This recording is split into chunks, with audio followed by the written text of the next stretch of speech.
Hello বন্ধুরা, আমি চলে এসেছি কাকিমার কিচেনে। দেখো, আজকে রান্না করব মসুরির ডাল। তার জন্য নিয়ে নিয়েছি আমি গাজর আর মটরশুঁটি, একটা আলু আর কিছু পরিমাণ ডাল।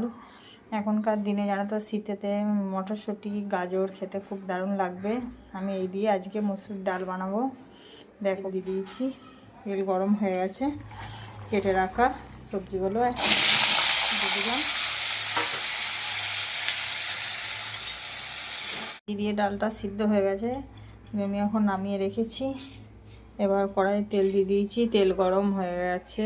এবার দেবো 5 ফোড়ন, একটা গোটা লঙ্কা, আর দেবো